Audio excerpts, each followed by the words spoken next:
یہ بڑی ضروری چیز ہے، لیکن اگر کسی کو علم کا تکبر آ جائے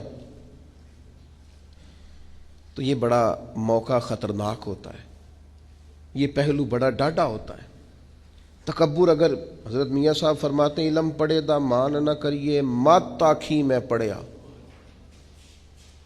او جبار کہار کہاوے متے روڑ دیویں دودھ کڑیا۔ تھوڑا سیاںا ہو جا، تھوڑا سا نا چیزوں کو سمجھیں، اپنے لب و لہجے میں، طور طریقوں میں، انداز میں آپ غور کریں کہ کہیں کوئی ایسا یہ بیماری ہمارے اندر لاحق تو نہیں ہو گئی، کہیں یہ چیز چھلکتی تو نہیں۔ تھوڑا اس پر غور کریں، تھوڑی اس پر توجہ دیں۔ کچھ لوگوں کے حالات جب ساتھ نہیں دیتے تو وہ بڑے عاجز انسان بن جاتے ہیں، تنگ دستی غالب آ جاتی ہے۔ جب پریشانیاں پورے زور پر ہوتی ہیں تو پھر ان کے مزاج میں بڑا جھکاؤ ہوتا ہے، لب و لہجے کے اندر بڑی انکساری ہوتی ہے، لیکن جیسے ہی حالات ٹھیک ہوتے ہیں پھر ان سے اچھے مشورے بھی کوئی نہیں دیتا، پھر وہ زبردست انداز تکلم اختیار کرتے ہیں۔ ذرا شان مصطفیٰ کریم تو دیکھیے گا، نبی کریم علیہ السلام خود بیان کرتے ہیں، حضور فرماتے ہیں اگر میں چاہوں تو میرے ساتھ سونے کے پہاڑ چلا کریں، یہ میرے ساتھ ساتھ قدم بقدم رہیں، جتنا سونا چاہوں بانٹوں تقسیم کروں، میں چاہوں تو سونے، یہ شان ہے۔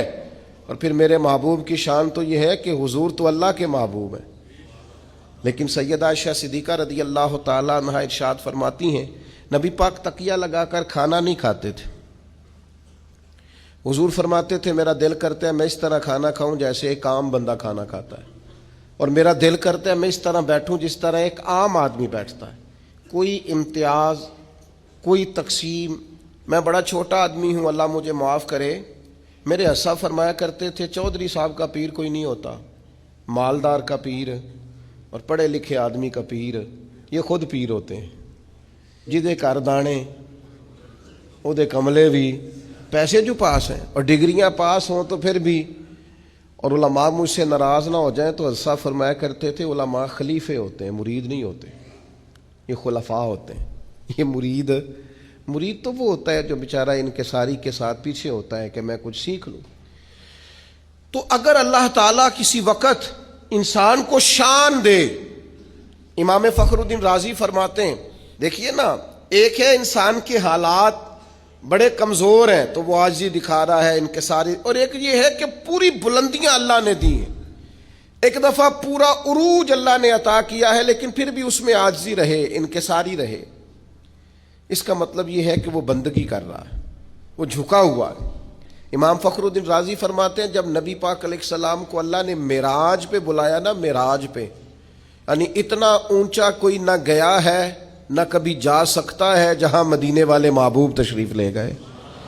امام رازی کہتے ہیں معراج میں جب ساری وسعتیں اور ساری بلندیاں نبی پاک علیہ السلام گزر گئے اور کائنات کی ہر چیز نیچے رہ گئی، کیا نوری کیا خاکی سب نیچے رہ گئے، ایک محبوب تھا، ایک محب تھا، ایک خالق تھا، ایک اس کی مخلوق اول تھی۔ نبی کریم علیہ السلام جب اللہ کی بارگاہ میں بیٹھ گئے تو رب کریم نے کہا محبوب مجھے بتائیے آپ کو کس نام سے پکاروں، محبوب بتاؤ نہ کس لقب سے ملقب کروں، آج آپ میرے سامنے بیٹھے کس لقب سے یاد کروں؟ تو یہ شان دیکھو میرے کریم محبوب کی، کہا اے اللہ میرا دل کرتا ہے تو مجھے اپنا بندہ کہہ کے پکارے، متائے بے بہا ہے درد و سوز آرزو مندی، مقام بندگی دے کر نہ لو شان خدا بندی۔ رسول کریم نے امت کو بتایا جو رب کا بندہ کہلانے میں مزہ ہے نا وہ کسی اور چیز میں نہیں ہے۔ مالک مجھے اپنا بندہ یا عبدی بندہ کہہ کے بلا، تیرا بندہ کہلانے میں جو مزہ ہے، عاجزی انکساری، یہ انسان کو بڑا نوازتی ہے۔ صحیح مسلم میں حدیث ہے، ایک خاتون حضور کی بارگاہ میں آئی جس کی عقل میں کچھ تھوڑی کمزوری تھی، حواس پورے درست، ہم اپنے لفظوں میں دیوانہ کہتے ہیں، کچھ لوگ اب ناربل بھی کہتے ہیں ایسے آدمی کو، ذہنی توازن پوری طور پہ ٹھیک نہیں تھا۔ وہ خاتون حضور کی بارگاہ میں آئی اور اس نے عرض کی یا رسول اللہ مجھے آپ سے کام ہے. تو نبی پاک علیہ السلام نے فرمایا تو مدینے کی جس گلی میں کہے گی میں کھڑے ہو کے تیری بات سننے کو تیار ہوں. وہ حضور کو لے گئی ایک کونے میں، لے جا کے اس نے اپنی ساری بات سنائی اور مدینے والے محبوب نے ساری بات سنی. ایک طرف شان یہ ہے کہ محبوب معراج کی بلندیوں پر اللہ کے قرب خاص میں بیٹھے ہیں، اور دوسری طرف حال یہ ہے، آج یہ ہے کہ ایک وہ امت کی خاتون جس کا ذہنی توازن ٹھیک نہیں ہے، مدینے کی گلی میں کھڑے ہو کے کریم اس کی باتیں بھی سن رہے ہیں. جب اللہ تعالیٰ شانیں عطا کرے، بلندیاں عطا کرے، تو پھر انسان کو تھوڑا سا سمجھنا چاہیے. اچھا ایک وقت ایسا آتا ہے جب کچھ لوگ بندے کو تکلیف دیتے ہیں، پھر ایک ٹائم ایسا آتا ہے وہ تکلیف دینے والے اس کے سامنے آ کے بیٹھ جاتے ہیں، عاجزی کرتے ہیں. مکے والوں نے بڑی تکلیف دی، پھر بدر والے دن وہ قابو آ گئے، گرفتار ہو گئے. اب آپ کو پتہ ہے بندے کے جب وہ بندہ قابو آ جائے نا، جس نے تکلیف دی ہو، تو لوگ دانت پیستے ہیں، شدید غصہ کرتے ہیں کہ آیا نا اب میری داڑھ کے نیچے، اب دیکھنا میں حشر کیا کرتا ہوں. سخت ترین سزا دینے کو جی چاہتا ہے، لیکن مکے والے قیدی بن کے آئے تو نبی پاک نے نہ ان کی آنکھیں نکالی، نہ کان کاٹے، نہ قتل کیا، بلکہ معمولی سا فدیہ فرمایا یہ دو جرمانہ اور جاؤ. اور صحابہ سے کہا ان قیدیوں کو اپنے اپنے گھروں میں لے جاؤ اور ان کی خدمت کرنا. وہ قیدی بتاتے ہیں کہ قربان جائیں اس حسن سلوک پر کہ جن کے گھروں میں ہم قیدیوں کو رکھا گیا تھا وہ خود کھجوریں کھا کے گزارا کرتے تھے، ہمیں کھانے کھلایا کرتے تھے، خود کھجور پانی پر گزارا کرتے تھے. ایک شخص ان میں تھا، ابو ایذا اس کا نام تھا، وہ شاعر تھا. اس نے نبی پاک علیہ السلام کی خدمت میں عرض کی یا رسول اللہ میری 5 بیٹیاں ہیں، میں فدیے کی رقم بھی کوئی نہیں دے سکتا، اگر آپ مجھے ویسے ہی آزاد کر دینا تو نہ آج کے بعد اسلام کی مخالفت کروں گا نہ کسی اور کو ابھاروں گا. یہ 5 بیٹیوں کی بات کرنے والا بندہ یہ پہلے تلوار لے کے آیا ہے مسلمانوں کے خلاف لڑنے، یہ پھول لے کے نہیں آیا، یہ تلوار لے کے پہلے لڑنے آیا ہے. اب جب قابو آ گیا تو کیا کہہ رہا میری 5 بیٹیاں ہیں. تو سوال یہ کھڑا ہوتا تھا کہ بھائی جب تو مسلمانوں کے خلاف تلوار لے کے نکلا تھا، نیزے لے کے آیا تھا، اسلحہ باندھ کے آیا تھا، تب تیری 5 بیٹیاں نہیں تھیں؟ قابو آ گیا تو کہتے 5 بیٹیاں اور میں فدیہ بھی نہیں دے سکتا، جرمانہ بھی نہیں دے سکتا، آزاد کر دیں. پر کھڑا ہے نا رسول رحمت کے سامنے، یا رسول اللہ مجھے معافی دے دے، تو حضور مسکرا کے فرمانے لگے ٹھیک ہو گیا، جا میں نے معافی دے دی، ختم ہو گئی بات. یہ وہ عاجزی انکساری کے پہلو ہیں جو نبی کریم صلی اللہ تعالی علیہ وسلم نے ہمیں سکھائے ہیں.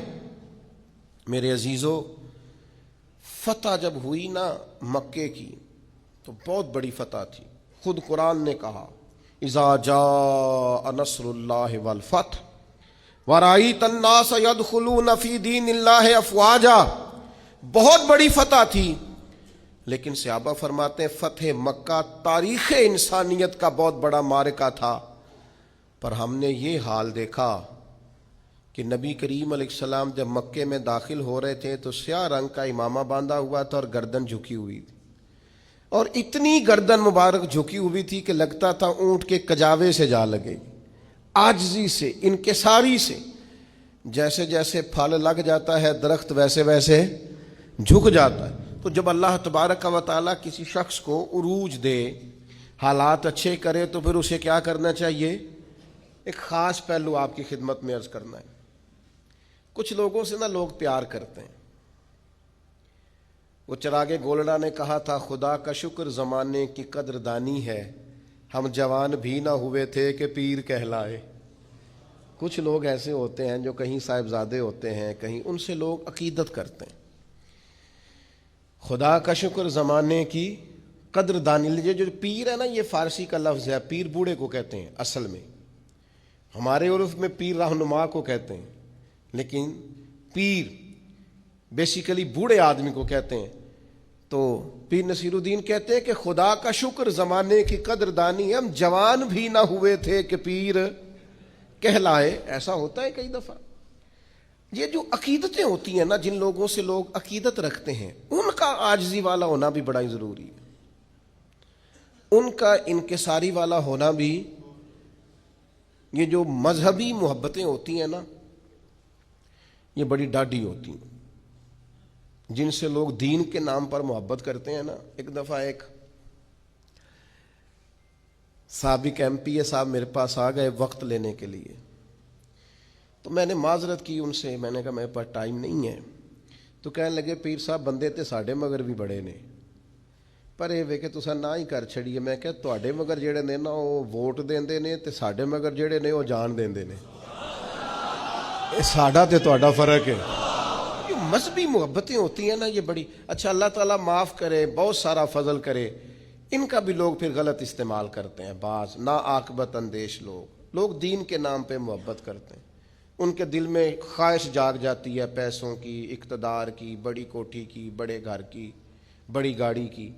مذہبی عقیدتیں جو ہوتی ہیں نا، یہ بڑی انفرادی ہوتی ہیں، اور اس میں کئی دفعہ تھوڑی آزمائش بھی، جس کو لوگ نیک سمجھتے ہیں، لوگ کہتے ہیں جنازہ بھی اسی نے پڑھانا ہے، نکاح بھی، چونکہ بندہ جو نیک ہے، کول پہ بھی اسی نے آنا ہے، محفل پہ بھی اسی نے آنا ہے۔ کیوں کہ بندہ وہ نیک پھر بیچارہ خود کچھ بھی نہیں کر سکتا، سارے کام نیک آدمی سے کرانے ہیں۔ بندہ نیک ہے لہذا سارے کام، پیتا بھی یہی کاٹے گا، افتتاح بھی یہی کرے گا، سارے کام یہ کرے گا، کیونکہ بندہ نیک ہے۔ اب وہ جیسے تیسے بھی ہو، چونکہ نیک ہے لہذا اسے بھی ہر جگہ۔ تو اس کے کئی پہلو ہیں مذہبی محبتوں کے۔ کائنات میں دین کے نام پر جو سب سے زیادہ پیار کیا گیا وہ مدینے والے محبوب سے کیا گیا، یعنی اتنا پیار کیا گیا کہ عروہ بن مسعود ثقفی نے کہا تھا، میں نے زمانہ دیکھا ہے، وہ بادشاہ بھی گویا دیکھے جو اپنے آپ کو سجدے کراتے ہیں معاذ اللہ، لیکن جو عقیدت مدینے والے محبوب کے غلام حضور کے ساتھ رکھتے ہیں نا، یعنی کلی کا پانی سرکار اگر باہر نکالیں تو جو لوگ چہروں پہ مل لیں، اور جس کو پانی نہ ملے وہ دوسرے کے ہاتھ سے مس کر کے اپنے چہرے پر مل لے۔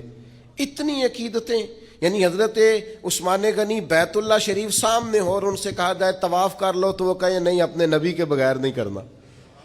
یعنی اتنی عقیدت کہ ام المومنین سیدہ ام حبیبہ، ان کے والد ابو سفیان ملنے آئے تو بستر سمیٹ لیں، ان سے کہا جائے پتر تو نے بستر اٹھا لیا ہے؟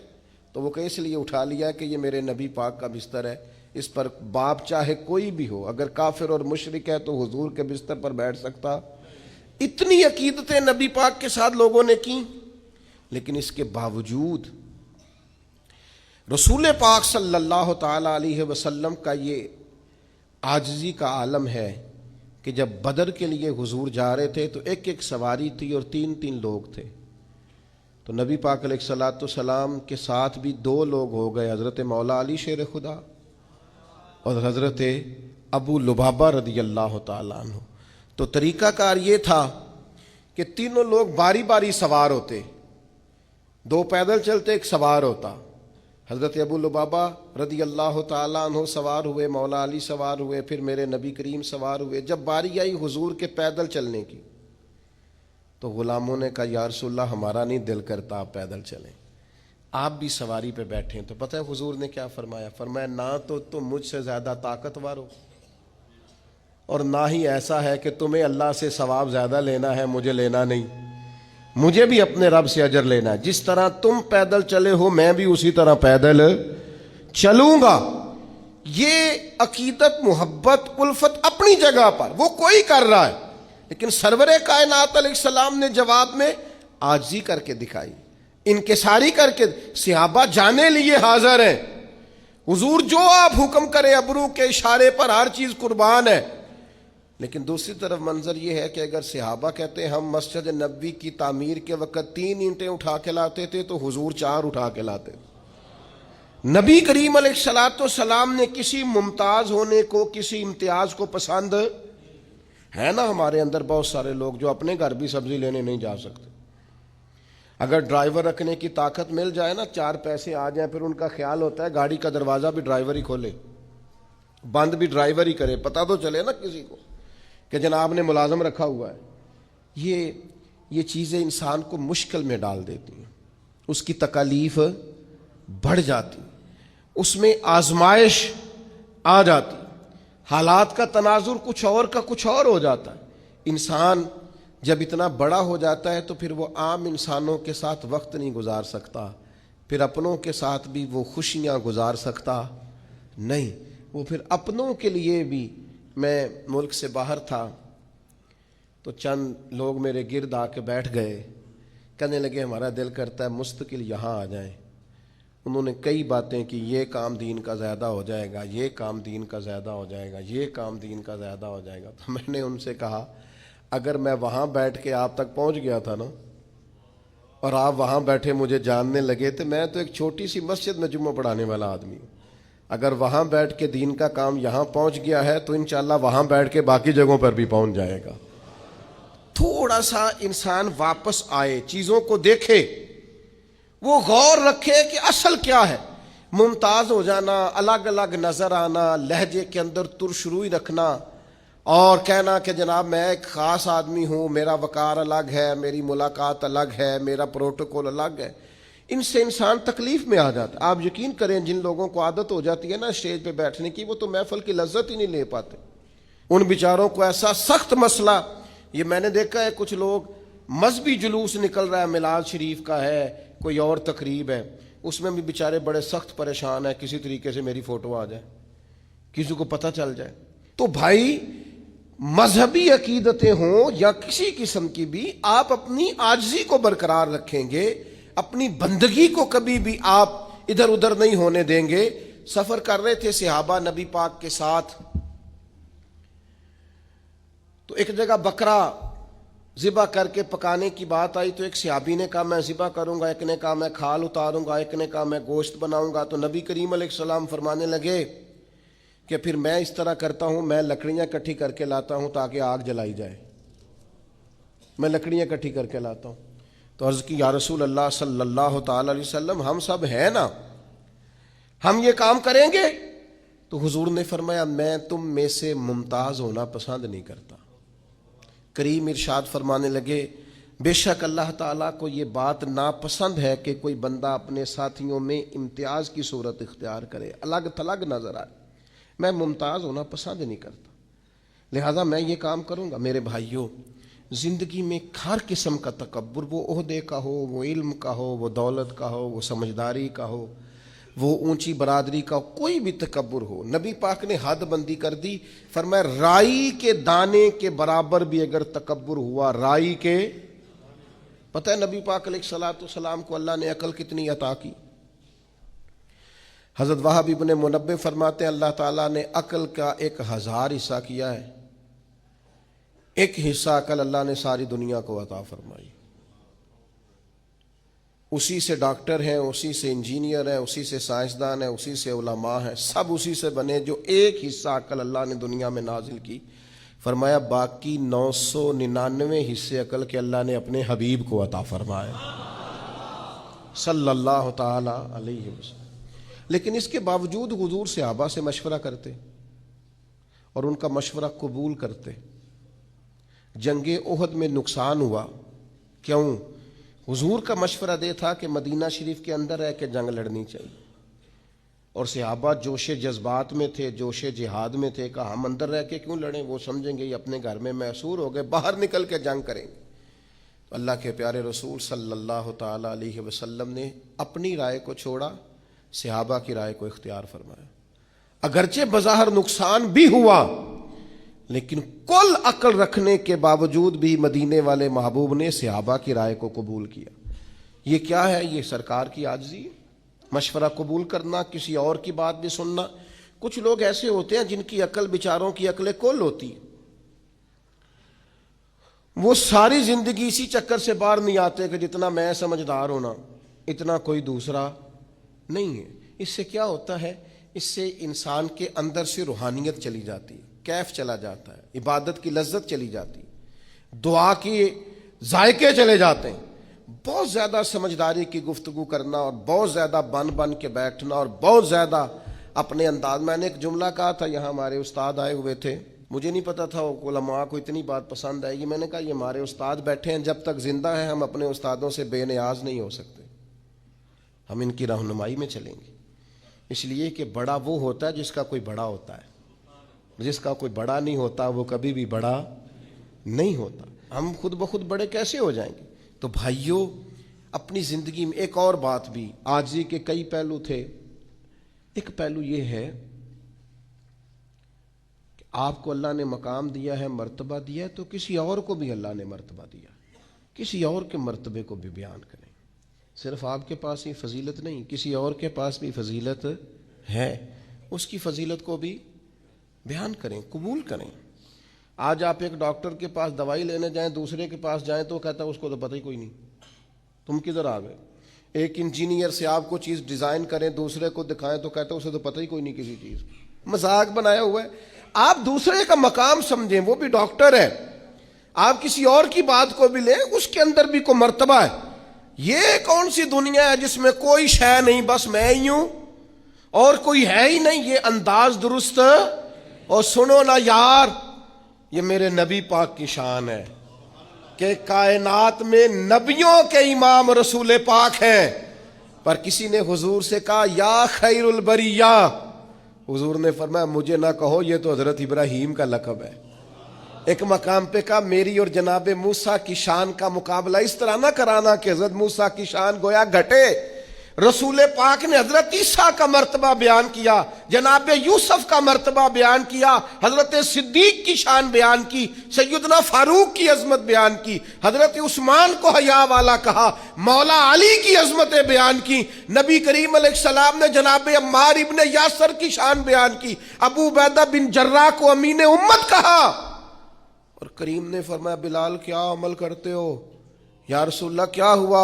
فرمایا میں نے تو معراج کی رات جنت میں بھی تمہارے چلنے کی آواز سنی ہے۔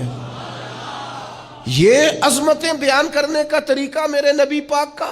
تو نے ہر شخص کی قسمت میں یہ عزت لکھی، آخری خطبے کی صورت میں وصیت لکھی۔ حضور نے کہا یتیم کی پرورش کرو گے تو یہ ملے گا، بیواؤں کا خیال رکھو گے تو یہ ملے گا، مسکین کو یہ ملے گا، استاد کی یہ شان، باپ کی یہ شان، بیٹی کی یہ شان۔ نبی پاک تو عظمتیں دیتے، دوسروں کا مقام و مرتبہ سب سے بڑے ہو کر۔ حضور اگر دوسروں کی عظمت کا خیال رکھتے ہیں تو ہم ایک دوسرے کی عظمت کا کیوں خیال نہیں رکھتے؟ ہم ایک دوسرے کی شان کو کیوں بیان نہیں؟ وہ ایک جگہ پہ میں موجود تھا تو مجھے ایک صاحب نے پوچھا، اس نے کہا جی تسی مدرسے جڑے بچے پڑھا دے انہوں ڈاکٹر کیوں نہیں بنا دے، انجینئر کیوں نہیں بنتے مدرسے کے بچے، مدرسے کے بچے جو ہیں یہ پائلٹ کیوں نہیں بنتے؟ تو میں نے ان سے کہا آپ مجھے بتائیں جو بچے میڈیکل کالج میں پڑھتے ہیں وہ عالم دین کیوں نہیں بنتے؟ جو میڈیکل کالج میں پڑھتے ہیں وہ انجینئر کیوں نہیں بنتے؟ ڈاکٹر سے کبھی کسی نے کہا تو ڈاکٹر ہے انجینئر کیوں نہیں؟ پوچھا کبھی؟ پائلٹ سے آپ نے کہا جناب تو پائلٹ ہے ڈاکٹر کیوں نہیں؟ عجیب بیوقوفی ہے نا بھائی، یہ الگ ایک تعلیم ہے، ایک الگ سکول آف تھاٹ ہے، یہ باقاعدہ ایک ڈگری ہے۔ آپ پاگل ہیں؟ آپ ڈاکٹر سے پوچھو وہ پائلٹ کیوں نہیں، تو میں آپ کو بتا دیتا ہوں مدرسے کا طالب علم ڈاکٹر کیوں نہیں؟ پوچھے آپ، یہ الگ ایک ڈگری ہے، اس کے اندر اسپیشلائزیشن ہے۔ جب بچہ درس نظامی کرتا ہے تو پھر اس سے پوچھا جاتا ہے تو نے شیخ الحدیث بننا ہے، شیخ القرآن بننا ہے، شیخ الفقہ بننا ہے، فقہ میں تخصص کرنا ہے، حدیث میں کرنا ہے، تفسیر میں کرنا ہے، یہ الگ ایک پورا شعبہ ہے۔ امت کو اپنی رہنمائی کے لیے اگر ڈاکٹر کے مشورے کی ضرورت ہے تو عالم کے مشورے کی ضرورت نہیں؟ تو عجیب فلسفہ ہے نا جی۔ اور روز جس کا جی چاہتا ہے وہ ٹی وی آ کہتا ہے جی مدرسوں میں بچے ڈاکٹر کیوں نہیں بنتے؟ آپ مجھے بتائیں میڈیکل کے بچے عالم کیوں نہیں بنتے؟ میڈیکل کے بچے پائلٹ کیوں نہیں بنتے؟ مذاق بنا رکھا ہے آپ نے۔ باقی یہ ہے کہ آپ ہمارے پاس آئیں، مدرسوں کے بچوں کے پاس بیٹھیں، اور میں ذمہ داری سے کہتا ہوں ابھی تو ان بچوں کو بھی اپنی شان کا نہیں پتہ ان کی کتنی ہے۔ آپ ان کے پاس آ کے بیٹھیں، انشاءاللہ کسی ڈاکٹر سے کم نظر نہیں آئیں گے، کسی لیکچرار سے چھوٹے نظر نہیں آئیں گے، انشاءاللہ یہی چراغ جلے گا تو روشنی ہوگی۔ تو میرے عزیز عاجزی کریں، دوسرے کے وجود کو تسلیم کریں، اس کے وجود کو قبول کریں۔ میں الحمدللہ مدرسے کا پڑھا ہوا ہوں، لیکن میری طبیعت خراب ہوتی ہے تو میں ڈاکٹر کے پاس جاتا ہوں۔ میں نے کبھی نہیں کہا کہ مجھے ڈاکٹر کی ضرورت نہیں، مجھے ہے۔ یہ ہم نے تعمیرات کی ہیں تو آپ نے باقاعدہ نقشہ نویس بلایا ہے، نقشہ نویسوں کے ساتھ میٹنگ کی ہے، جس کی ضرورت ہے اس کو بلایا ہے۔ ہر شعبے کا بندہ اس کی قدر کریں، اس کا احترام کریں، بلکہ وہ شخص جو صرف ایک سوئچ لگا دیتا ہے نا، جس کو آپ الیکٹریشین کہتے ہیں، اوے کہہ کے آواز دیتے ہیں، شان اس کی بھی بڑی زیادہ ہے، اس لیے کہ اگر وہ روشنی نہ کرے تو پھر بھی نظام چل سکتا تو زندگی میں عاجزی کریں، دوسروں کے وجود کو قبول کریں، تھوڑا سا اپنی ذات سے اوپر اٹھ کے بھی سوچیں، سارے محکمے ہی ہمارے ہیں، سارے ادارے ہی ہمارے ہیں، ان سب سے پیار کریں، کسی کے بارے میں اپنی رائے کو کبھی کمزور نہ کریں۔